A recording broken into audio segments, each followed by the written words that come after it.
What's up, everybody? It's Conger Live. We're back again with another DC Worlds Collide video. And in today's video, we're going over the new tier list that has been recently released by Reaper's Fury X of Justice League. Hope you guys are excited about this like I am. If you're new to the channel, ninja kick that like button. Don't forget to subscribe for more content, and let's get into it.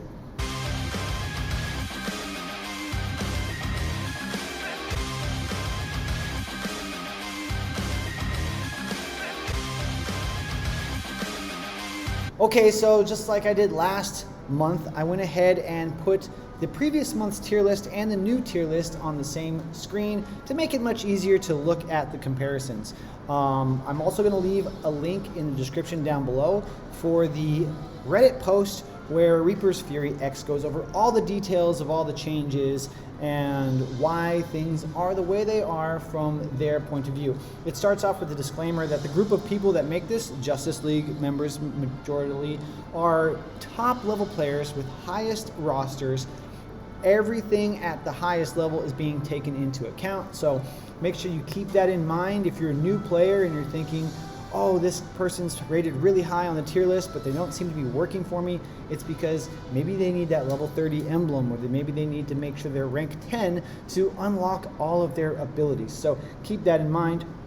Some of the changes that have happened: Starfire has been added, Green Lantern Hal has been added, Green Arrow dropped from S+ to S, Flash dropped from S+ to S, Red Hood raised from B to A, Poison Ivy raised from C to B, Penguin raised from A to A+, and Jessica raised from B to A.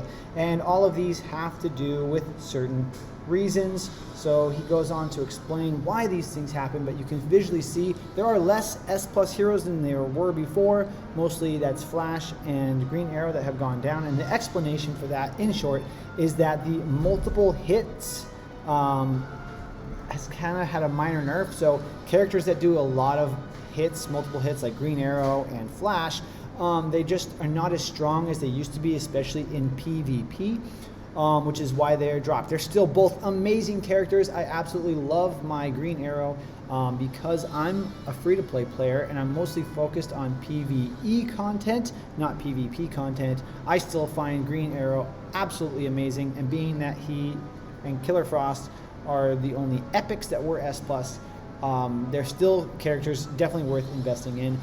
Ever since unlocking Killer Frost, she has been my #1 priority because epics are easier to rank up than legendaries. Okay. So then on to Penguin. Now Penguin, what makes him amazing, he's moved up from A to A+, is his emblem, that badge, that emblem badge. It needs to be level 30 though in order for you to get the most out of him. That is a huge investment.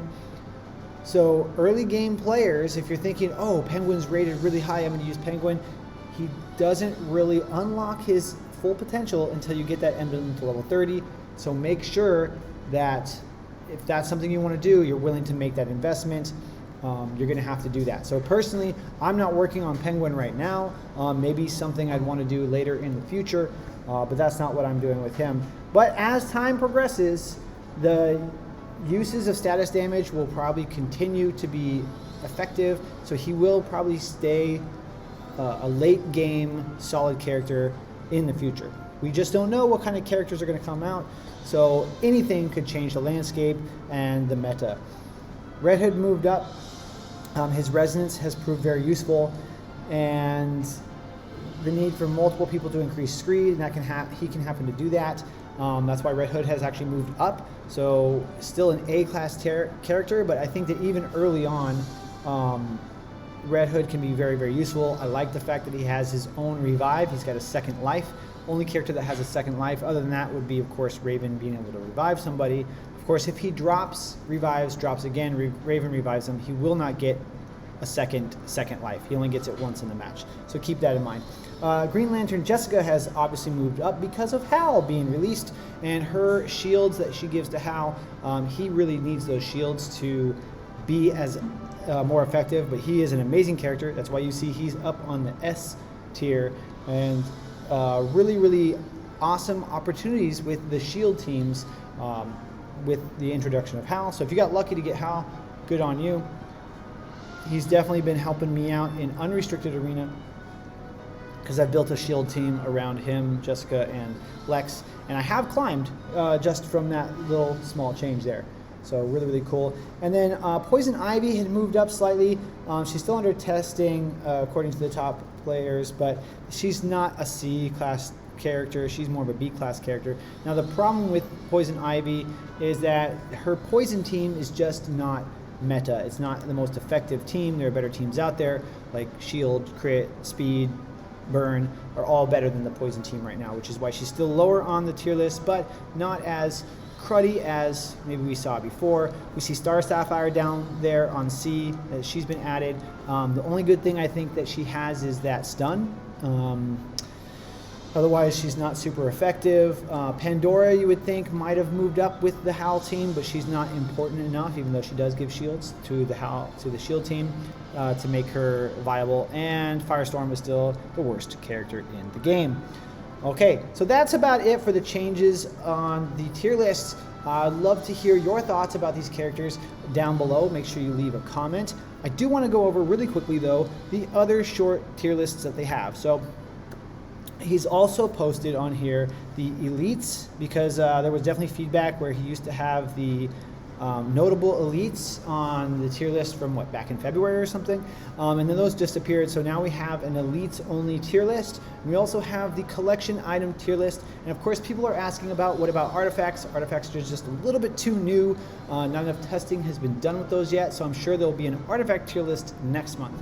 But when it comes to those elites, the most useful are Mr. Freeze, Black Canary, Red Robin, Cheetah, and Mirror Master. Somewhat useful are these others here in the middle, which is Phantom Stranger, Scarecrow, Huntress, and Deadshot.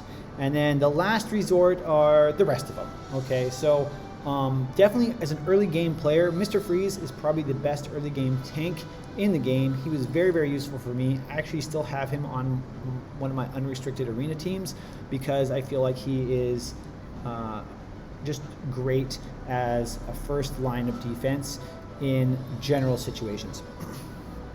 Mirror Master is of course up there because he can attack the back line. In the somewhat useful, Scarecrow's there, I think, in the somewhat useful because he's crucial to the poison team. So if you are going to build a poison team, he should be on that team. He adds that poison at the very beginning of the match, which is nice. Deadshot increases the damage of all your heroes. Phantom Stranger gives some shields out, so Huntress has some decent damage, so that's why they're somewhat useful. Last resorts, don't worry about using those guys unless you absolutely have to. I mean, there are some tanks in there, and there's not a lot of like epic and legendary tanks. Of course, the best tanks are, Nightwing and Lex and Superman, but a couple of those are legendary, so that's kind of where we're at with that. Looking over here on the left at the collection items, the plane is the best collection item because it happens right at the start of the battle and it just boosts your whole team. So that's really amazing. I'm definitely saving up to collect that. I kind of wish I could